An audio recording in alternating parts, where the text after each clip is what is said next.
الرجیم بسم اللہ الرحمن الرحیم۔ عزیز طلبہ السلام علیکم۔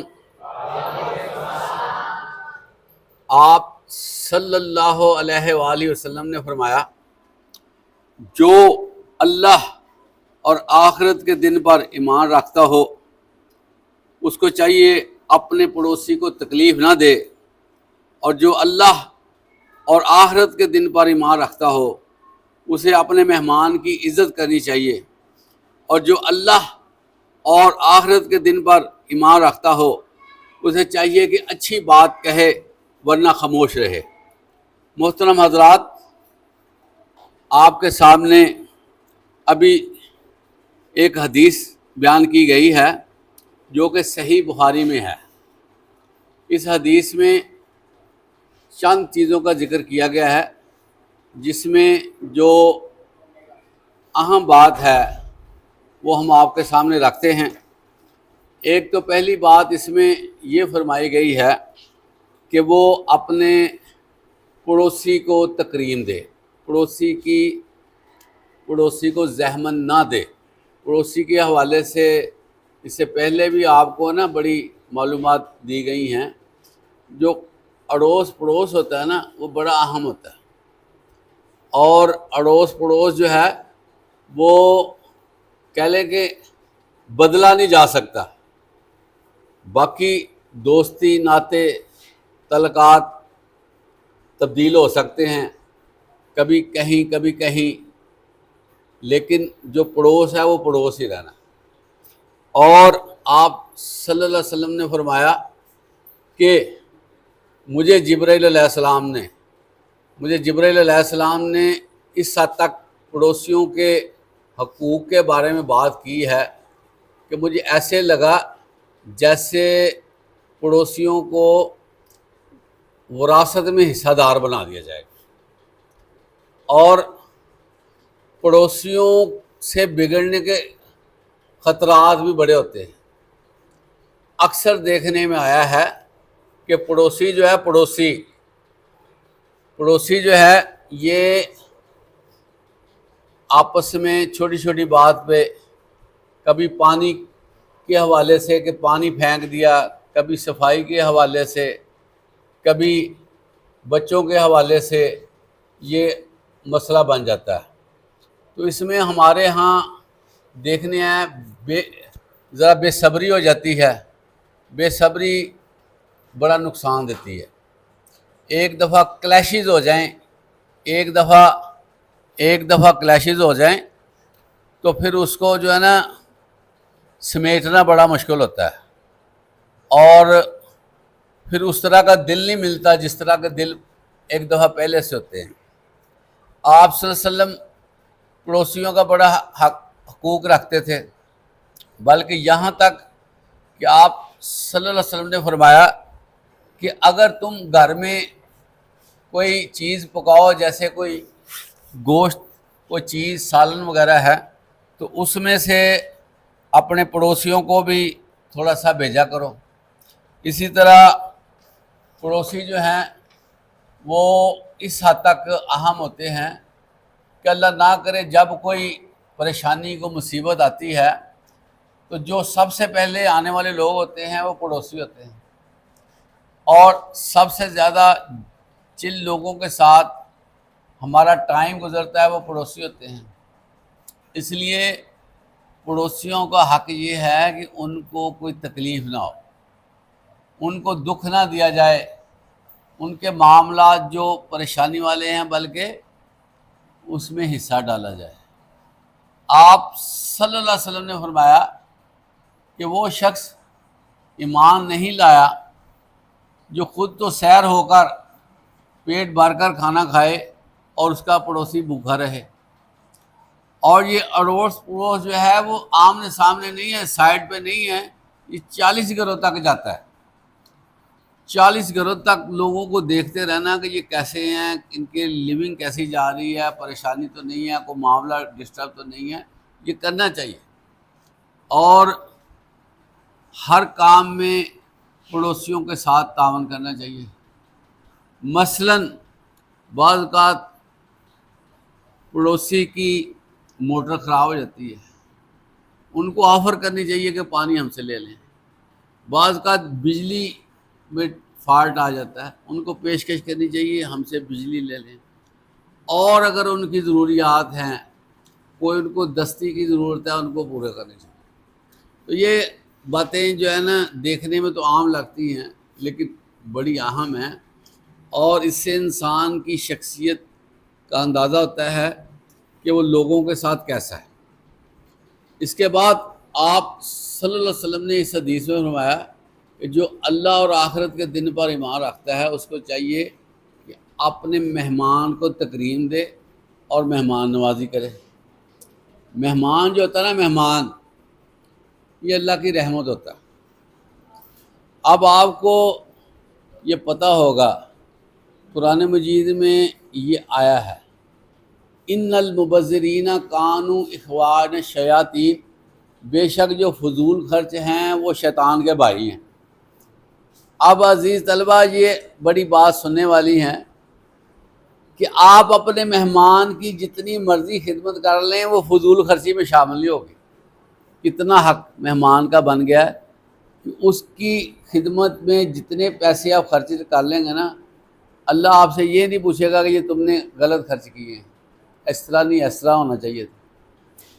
تو مہمان کی خاطر مدارت کرنا یہ ایمان کا ایک حصہ ہے، اور اللہ کے رسول یہی کہہ رہے ہیں کہ اللہ اور آخرت پر ایمان ہے وہ مہمان کی تکریم کرے۔ مہمان کی تکریم جو ہے 3 دن تک لازم ہے، ٹھیک ہے۔ اور اسلام نے ایسا کلچر دیا ہے کہ جو بڑا حیران کن ہے۔ اب کوئی بندہ ہمارے گھر آتا ہے نا تو تھوڑی دیر کے بعد ہم اس سے پوچھ لیتے ہیں آپ کیسے آئے ہیں، کیا کام ہے، کس طرح تشریف لائے ہیں، جبکہ وہاں پر یہ کلچر ڈیولپ کیا گیا تھا کہ جو بندہ آ جاتا ہے نا اس سے پوچھا نہ جائے تم کس لیے آئے ہو۔ جب اس کی خاطر مدارت ہو جائے اور 3 دن تک وہ آپ کے پاس رہنا چاہے تو آپ اس کو بڑے خوش ہو کر رکھیں، اس کے ساتھ اچھا ڈیل کریں۔ لیکن جب 3 دن ہو جائیں تو ان سے یہ پوچھا جا سکتا ہے کہ بھائی جان کیسے تشریف لائے، کیا تھا کام، اس لیے آپ، تو آپ دیکھیں کتنی تکریم ہے کہ جو ہے نا اس سے پوچھا تک نہ جائے، کہیں وہ شرمندہ نہ ہو کہ میں کس لیے۔ اور مہمان کی تکریم کیا ہے، آپ صلی اللہ علیہ وسلم جو مہمان آ جاتا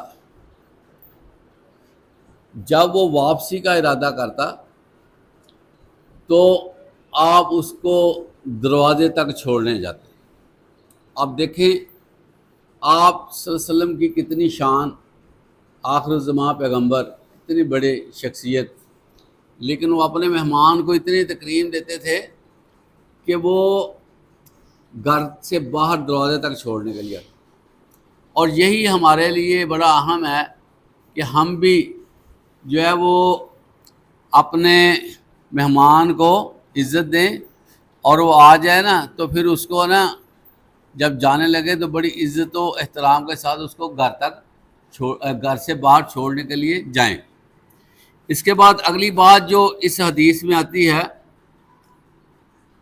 وہ اپنے اندر بہت زیادہ معنویت رکھتی ہے، بہت زیادہ وہ کوالٹی رکھتی ہے، اور انسان کے لیے بہت زیادہ اہم ہے، اس کی کامیابی کے لیے، اس کی نجات کے لیے بہت اہم ہے۔ اور اس نصیحت پر جتنا بھی زور دیا جائے وہ کم ہے۔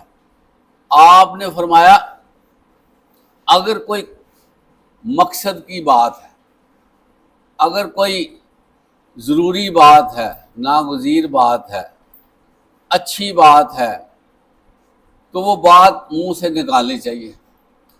اگر کوئی ضرورت نہیں ہے، خام خواہی باتیں کرنی ہے تو خاموش رہنا زیادہ بہتر ہے۔ اور یہ ہمارے لیے بہت بڑا نسخہ ہے۔ ہمارے اندر ناچاکیاں کیوں کر پیدا ہو جاتی ہیں؟ اس وجہ سے پیدا ہوتی ہیں کہ ہم بولتے ہیں، جتنا بولیں گے اتنی ہماری جو ہے نا کام کرنے کی صلاحیت کم ہو جاتی ہے، اور ایک پرسنالٹی روب ہوتا ہے، پرسنالٹی کا ایک اثر ہوتا ہے۔ جو بندہ خاموش رہے گا، جو بندہ مقصد پر مبنی گفتگو کرے گا، جو لا جانی گفتگو سے پرہیز کرے گا، اس کے اندر ایک وجاہت پیدا ہو جاتی ہے، اور کہتے ہیں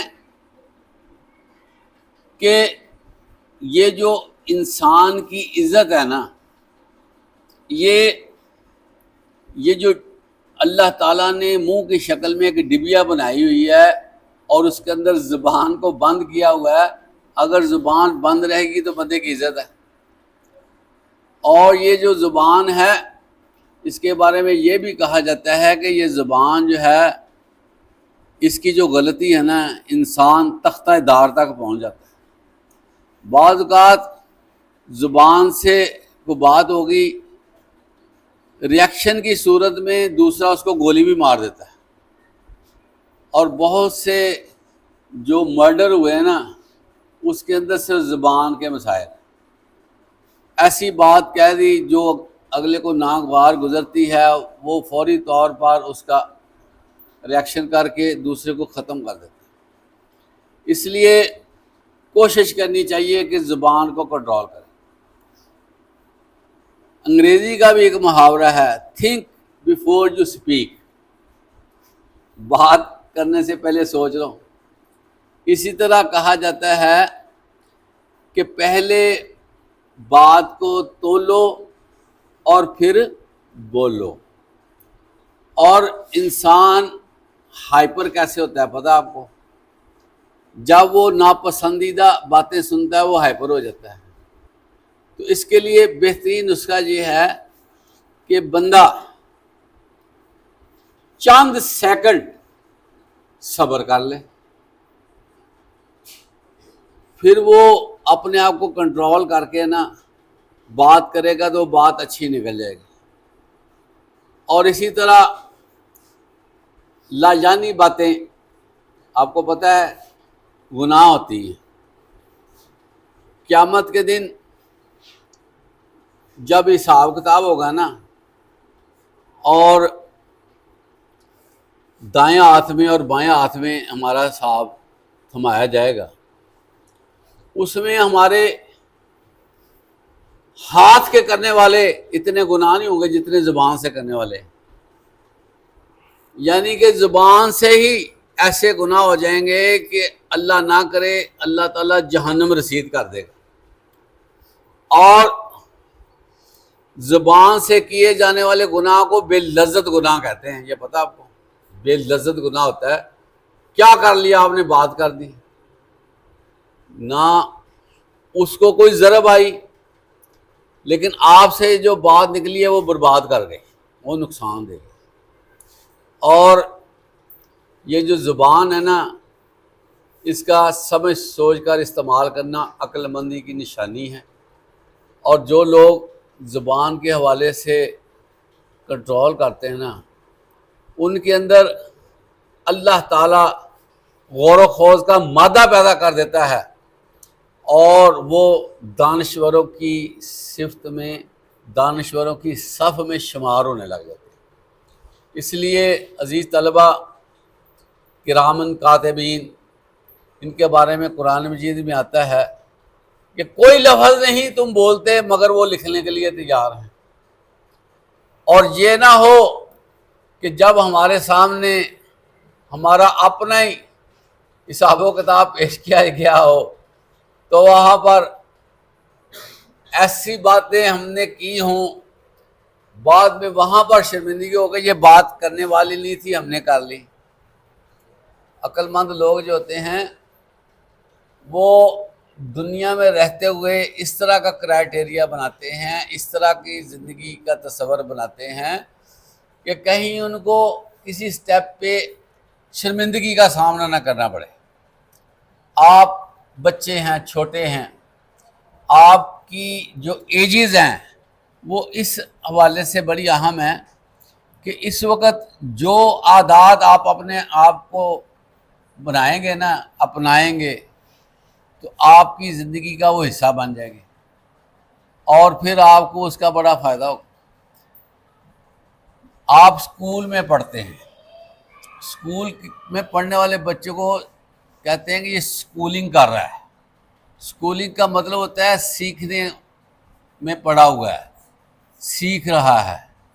اب بتائیں کہ اگر ہم یہاں پڑھتے ہوئے اپنے آپ کو تبدیل ہی نہ کر سکے، جس طرح باہر کے لوگ فضول باتیں کرتے ہیں، ان کے فضول مشاغل ہیں، ان کی فضول مصروفیات ہیں، وہ ٹائم کلنگ کرتے ہیں کہ اب میں نے مزدوری کر لی ہے، اب میں نے دکان سے ہو کر آیا ہوں، اب میں نے 3 گھنٹے 4 گھنٹے چوراہے پہ بیٹھنا ہے، تو سارے جہان کی باتیں کرنی ہیں، تو پھر میں نے سونا ہے۔ عام طور پر یہ کلچر بن گیا ہے کہ کاروبار سے، ملازمت سے، دیگر مصروفیات سے جب واپس آتے ہیں نا، تو چند لوگ آپس میں اکٹھے ہو کے ٹھٹھا کرتے ہیں، ایک دوسرے کا مذاق کرتے ہیں، باتیں ہوتی ہیں، ایسی باتیں ہوتی ہیں جن کا نہ پیر ہوتا ہے نہ سر ہوتا ہے، ہوا میں باتیں وہ کرتے جاتے ہیں، اور پھر وہ جب رات پڑ جاتی ہے جی، وہ پھر جمائیاں لیتے لیتے گھروں کو چلے جاتے ہیں۔ اب ان کا جو کھاتا کھلا اتنا 4 5 گھنٹے کا، وہ بتائیں کہاں جائے گا وہ۔ تو آپ طالب علم ہیں، آپ کو ذرا احتیاط کرنی چاہیے، یہ نہ ہو آپ بھی اسی سوسائٹی کا حصہ بن جائیں کہ میں اپنے دوستوں کے ساتھ گپیں لگا رہا ہوں۔ تو دوستوں کے ساتھ گپیں لگانے سے آپ اپنی عمل کی قوت ضائع کر دیتے ہیں، اور جو بندہ 2 3 گھنٹے 4 گھنٹے کسی جگہ پہ لگا دے گا نا، تو شیطان کو اس کا بڑا فائدہ ہوتا ہے۔ پھر وہ کہتا ہے جی بڑی رات پڑ گئی ہے، بڑا ٹائم ہو گیا، اب کتابیں کیا دیکھنی، اب ہم سوتے ہیں۔ پھر وہ اپنے دماغ کو سمجھاتا ہے کہ چلیں کوئی نہیں، کل صحیح، کل جو ہے وہ کہتا نہیں کل نہیں ہوا، چلیں پرسوں صحیح۔ تو بندے کی کل آتی نہیں ہے، یہ میں آپ کو بتا دوں، ساری زندگی وہ کل کل کہتا ہے، کل آتی نہیں ہے، پھر شیطان کا مقصد پورا ہو جاتا ہے۔ میں آپ کو عزیز طلبہ بتاؤں، جب آپ کو آپ کے دل میں خیال آئے نا کہ میں یہ کام نہ کروں جو ہمارے سر پہ ہے، دوسرا کر لوں، اس کا مطلب یہ ہے کہ شیطان کا جادو آپ پر چل چکا ہے۔ وہ یہی تو چاہتا ہے کہ بس جو اچھے کام ہیں، پازیٹیو کام ہیں، جو ترقی والے کام ہیں، اس کو چھوڑو اور ویسٹ کرو ٹائم کو برباد کرو۔ یقین کریں، شیطان کا سب سے بڑا جو حملہ ہے وہ سستی اور کاہلی پیدا کرنا ہے، اور بربادی کا دوسرا نام سستی اور کاہلی ہے۔ جو بندہ 1 گھنٹہ باتیں کرے گا نا، کوئی کام نہیں کرے گا، دوستوں کے ساتھ بیٹھا ہوگا، اس کا مطلب کیا ہے؟ وہ اپنے آپ کو بربادی کے لیے تیار کر رہا ہے۔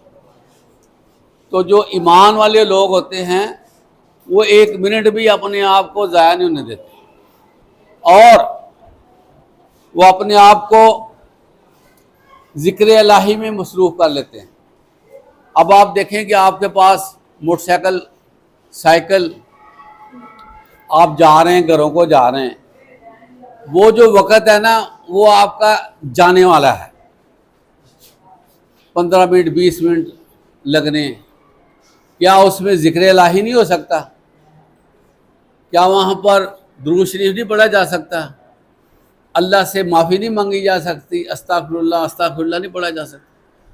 کتنے ہم لوگ ہیں جب گھروں سے واپس جاتے ہیں کاموں پہ، اسکول میں، اداروں میں، کتنے ذکر کرتے ہیں، اور واپس جاتے وقت کتنا ذکر کرتے ہیں۔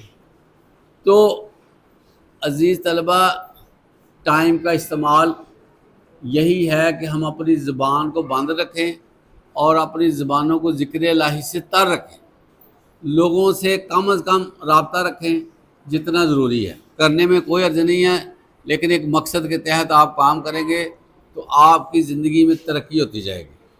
یہ ترقی جو ہے وہ منہ اٹھا کر ہی ہو جانی، ترقی کے لیے جس طرح ایک عمارت کے لیے ایک ایک اینٹ کی ضرورت ہوتی ہے، 1.5-2 لاکھ اینٹیں چاہیے ایک چھوٹے سے مکان کے لیے کم از کم۔ اب کوئی ایسا فارمولہ نہیں ہے کہ وہ 500 اینٹ اکٹھی لگ جائے، مستری نے ایک ایک اینٹ اٹھا کے لگانی ہے۔ عزیز طلبہ، کامیابی کے لیے ایک ایک اینٹ اٹھانا ضروری ہے، پھر بلڈنگ بنتی ہے۔ جس طرح بلڈنگ ہوتی ہے اس طرح انسان کی شخصیت ہوتی ہے۔ تو جو بچہ، نوجوان، سمجھدار شخص اپنے آپ کو لمحات میں بانٹ لے گا نا، ایک ایک منٹ میں، اس نے کامیاب ہونا ہے۔ یہ میں آپ کو بتا دوں، جو کہے گا 2 گھنٹے کوئی بات نہیں، 3 گھنٹے کوئی بات نہیں، اور چلو اتوار گزری ہے کوئی بات نہیں، آج جمعہ ہے چھوڑ دو کوئی بات نہیں، وہ جی فلاں دن آ گیا کوئی بات نہیں، عید کے ایام آ گئے ہیں 4 نکل کے کوئی نہیں، 8 دن کی چھٹیاں پھر کیا ہے، 3 ماہ کی چھٹیاں پھر کیا ہے، نہیں عزیز طلبہ، وہ آپ کو پے کرنی پڑیں گی، وہ پے کرنی پڑیں گی، میں آپ کو بتاؤں۔ اور جو بندہ ذکر الہی کرتا ہے وہاں پر کھاتا کھل جاتا ہے انسان کو، پھر اللہ تعالیٰ وہاں پر دکھائے گا دیکھو تمہارا انعام، تم نے لا الہ اتنی دفعہ کہا تھا یہ لو اپنا انعام، سبحان اللہ اتنی دفعہ کہا تھا یہ لو اپنا انعام، پھر آپ کو وہ انعامات ملنے۔ پھر آپ نے کہنا کہ کاش میں جو ہے نا وہ جو میرے پاس وقت گزرا ہے میں اس میں بھی ذکر کر لیتا۔ جنت میں جانے کے بعد بھی بندے کو افسوس ہوگا، جنت میں جانے کے بعد کاش میں وہ وقت بھی جو میرا ضائع ہوا میں اس کو استعمال کر لیتا، اللہ کا ذکر کر لیتا، نوافل پڑھ لیتا، نمازیں پڑھ لیتا۔ تو اللہ تعالیٰ ہمیں یہ سمجھ فہم عطا فرمائے کہ ہم وقت کا صحیح استعمال کریں اور زبانوں کو کنٹرول رکھیں۔ وآخر دعوانا الحمدللہ رب العالمین۔